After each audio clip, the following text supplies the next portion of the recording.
here. Thank you.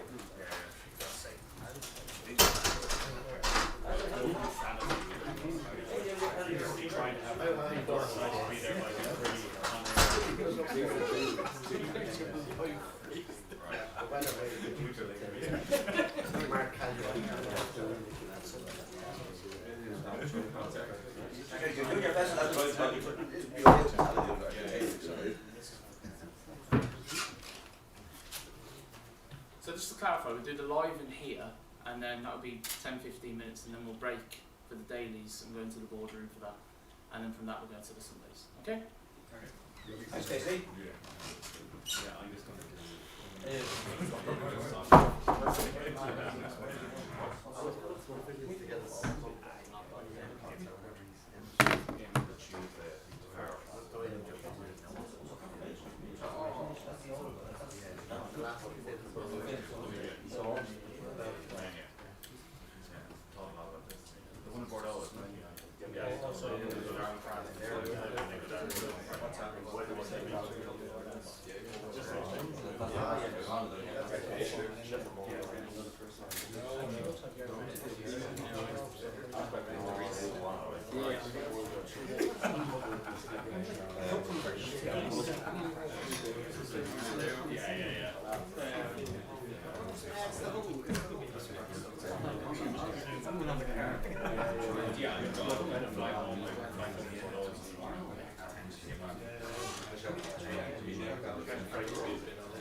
Hi guys, thanks for coming to today's press conference.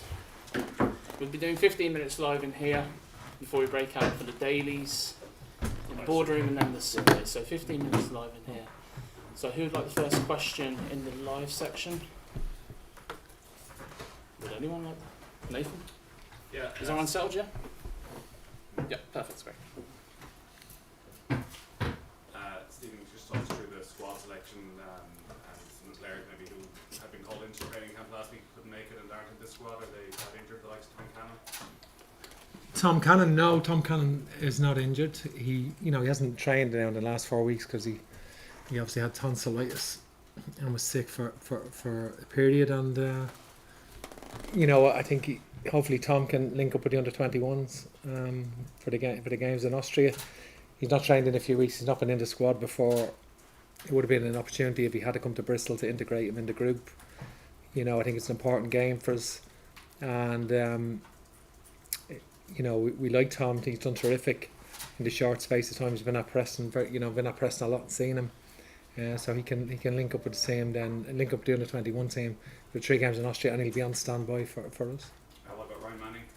But Ryan was, I selected Ryan in the squad, and Ryan was unavailable for personal reasons. I had a couple of conversations with Ryan, and he wasn't available for selection. So Liam Scales benefited then. Liam Scales come in then because he's been playing right up with Aberdeen, and gives us that left foot in the back three, gives us that option, which Ryan would have also, particularly in a game against Gibraltar, would have been an option at left-sided centre back. So Liam gives us that as well, and certainly that's just the way it is. And was that Ben touch and go at all? Or? But listen, we were always trying with Chidozie. I think Chidozie, obviously it's a bad hamstring tear, and he's finished up at his club at Rotherham, so he's now a contract player. As a few of them are, including Ryan. And I think Chidozie. So we came home and we organised. We had him in the Mardyke, actually in Cork, and we had intensive physio treatment with him over the last few weeks, and we had trying to get him right. We brought him to Bristol. He came to Bristol. He worked with the physios there, and the doctor and the medical team to tried, to, not without taking any risks, seeing how we were, re-scanning him, making sure where he was, and it's just too soon for him. We've tried to get him right because he's infectious character. He's brilliant in the group. He played well in his last game against France. Excellent game. He's had a very, very good season for Rotherham. He's been excellent for Rotherham this season, and I'm sure he'll get a very good move now on the back of that, and he deserves it. He deserves it. We don't have him for this camp, but we have a lot of players that we're happy that we do have, and but that's just the way it is. We've probably spent a lot of time over the last years talking about the quality of the goalkeepers you have. It's obviously been a bit of a struggle for them all season in terms of when they have been playing. But a lot of them, Stephen Keller and Mark Travis, haven't had much game time. We've had a tough time with it at the weekend. What are your thoughts on the 3 of them heading into the crown? Yeah, listen, very few people, only the real elite international players, of course, go through their careers without any pitfalls and have an absolutely upward trajectory curve. I think there's inevitability that you hit some bumps on the road, and certainly Gavin's played a lot of football this year, and Southampton didn't improve by leaving him out. He didn't like it. Not as if the results improved. I thought he performed for Ireland. He's always been very good. Played very well against France and always performed well for Ireland. As Mark was excellent against Everton last week. It's great to see him get a game, and Queevian has never let us down either. He's a very talented goalkeeper, and hopefully, it looks like he'll be on the move this summer, and it can only benefit him because he needs to play games, and obviously he's been starved of games this year, and that's been a problem for him.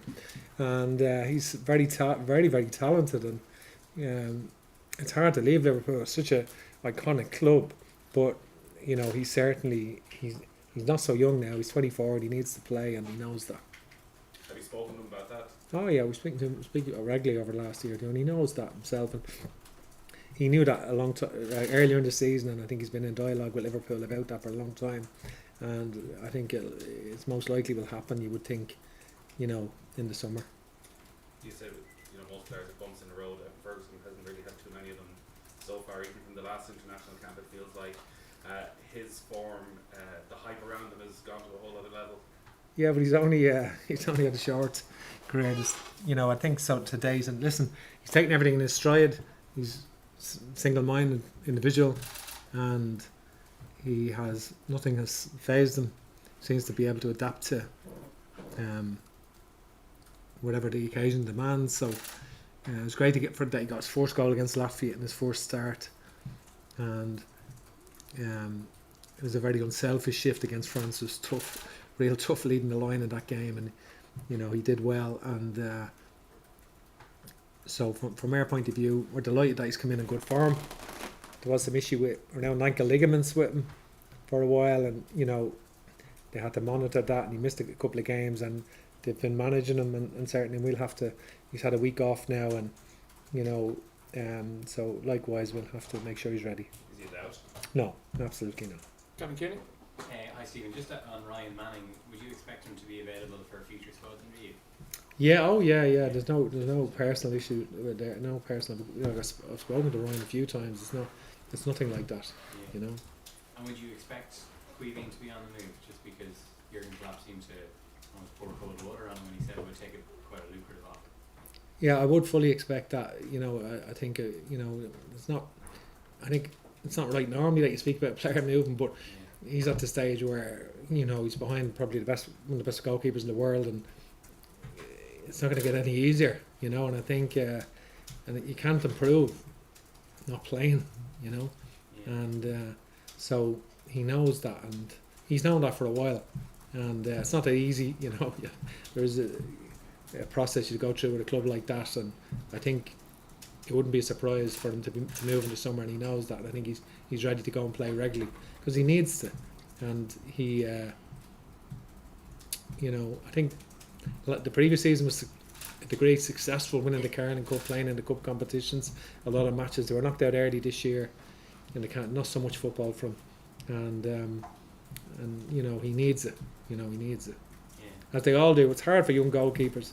Like Gavin was the youngest in Europe in the Premier League, like been playing in top league, apparently in the top league. So I don't know if that's true. They said that. I haven't checked that personally, but that was used. That fact was used. I don't know how accurate it is, but he was certainly. So he's done remarkable really in a short career, Gavin, as well. Like for one so young, done remarkable, and he's always looked very confident playing for us. Yeah, I was going to ask about his confidence. Do you think that might be an issue for him in this camp, just because it was? Well, we that's the good thing about the training camp in Turkey. It certainly gives us an opportunity to evaluate all of that, and but I don't see it. I spoke to him after the last game on Sunday. I said, "How you doing? What are you up to?" He said, "I'm going just with my friends to play a few rounds of golf, take a few days and play golf for a few days, and I'm ready. Absolutely ready." Yeah. So he's okay. My last question is: Matt Doherty has been such an important player for you, one of your the first names in your team sheets. But is his place under threat now, given his real lack of minutes in Spain? Yeah, no, listen, I won't lie to you. Like, of course, we'd much rather have them playing. Like, and it's tough when they're not playing. And it's not a perfect scenario at all. And I'm sure when he took that move, he didn't envisage he wouldn't. He knew he may not. He would find it hard for games, but he thought he would play an amount of games for sure. He couldn't have envisaged that he wouldn't play at all, and that was frustrating for him, and tough for him to deal with, and tough mentally for him to deal with. So again, another player out of contract, Matt, and he on the plus side, a lot of the players in the championship finished 6 weeks ago. He's been training every day, right up to Sunday. They play Seville on Sunday, so they play Seville on Sunday, and then he joins up with us Monday. So he'll be training every day regardless, and been on the phone, and Damien Doyle's sending sessions to him in addition to what they do in Atletico, because when you're not in the team, you're not in the team. You're not getting stuff. Different regimes are different, and so he. We need him to come ready, and I suppose in that position, because obviously Alan Brown who would really challenge Matt in that position, because against Scotland, Alan Brown was really good last year, and against Ukraine away as well also, and played well when he came on against France. But Alan's been out for 9 weeks with medial knee ligament, so he's not trained fully yet. We've been rehabbing him and sort of training, running and doing stuff. So will not probably train on.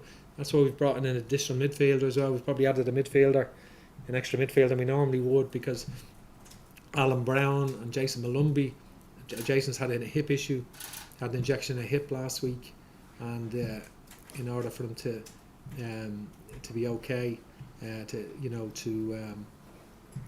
fill a gap that he needed there, and certainly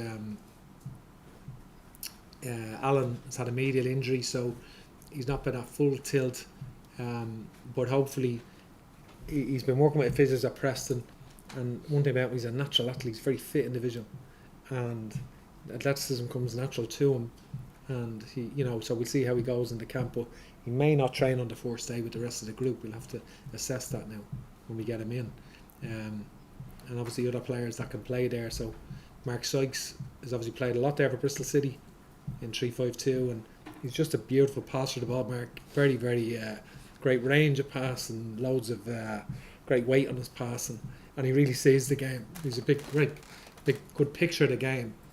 So that was a new position for him, because he hadn't really played there that much before Bristol City. Jason Knight's played there as well for Derby. In the last 7 or 8 games, he played a lot of right wing back, and it's an option as well. So we've got cover there. So you're right, nothing's nailed on, and we'll have to see how people turn up and train. 2 final questions over here, please. Stephen, just on last year's game in Armenia, against Armenia, it's a similar time of year. How was that informed your preparation for this game? I think last year was quite unique because it was a 4-game window. We had trips away to Armenia and away to the Ukraine and Poland in the middle of a 4-game window, and it was a 20-day camp anyway, and we obviously trained. We didn't at that time want to add other flights onto the already schedule, having flights to Armenia and Poland in that window, and I think that was a unique window. And obviously we lost Armenia, but we come back and beat Scotland 3-0 and played well in the against Ukraine away, played very well that match.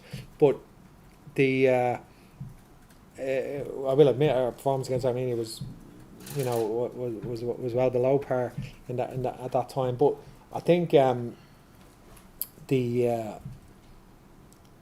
so obviously we've needed that Bristol camp was important. So it's different. This is a conventional camp of 2 games. This is more traditional conventional camp of two games in a 10-day window, if you like. So we needed to have that, or 9 days. The Gibraltar game is on the Monday, but we needed to have that camp in Bristol, because they need structure. We can send sessions, we can monitor sessions with the GPS, but we need to need football sessions, need to train with a team, and need to do that. And obviously we're unique, probably not unique, but unusual in the international arena, that all of our players, a high percentage of our players playing the championship. So it has been good that other players like Mikey Johnson has been playing. The players in Scotland have been playing right up as well, and Matt Doherty's been training right up. So that can be a help as well. But I think the Bristol, just to get people focused, it wasn't just running sessions, it was all football sessions and working on. We can't re-injure players coming in off breaks. Some of the players that got promoted, their teams, they have the tour bus in the city, two like Sheffield United and Burnley. So the teams in the city, the tour buses, all the celebrations, and then they bring them to Vegas, for 5 days. So you've got to, that's what they do when they win trophies like that. So you've got to come back off that and then get back to reality by coming to Bristol and training and getting yourself right. You can't run people ragged and get injured. You have to manage all of that and make sure they're right and have controlled football sessions. But we weren't majorly with tactical elements, because we can do that in Turkey, and that's what gives us the opportunity to do that in Turkey. Would you class the Greece game as must win or must not lose? I think it's a game that we want to win for sure. There's no doubt that's what we would like a big away victory. I think that's what we'd like. And obviously Greece are a formidable team in terms of they've done well. They won the 4 games last June in the group. Northern Ireland twice they beat in that. So they're a team that really improved under the manager, and I think they're expansive 4-3-3. They're already in the playoff, so they view it as they've nothing to lose, and they're quite attacking, quite an attacking team. So we'll absolutely make sure we get ourselves in the best possible frame condition and frame of mind to go and play, and in search of what we want, a big away win. A big away win. Okay, thanks guys. We'll go to the dailies in the boardroom now if you want to follow me. That'd be great.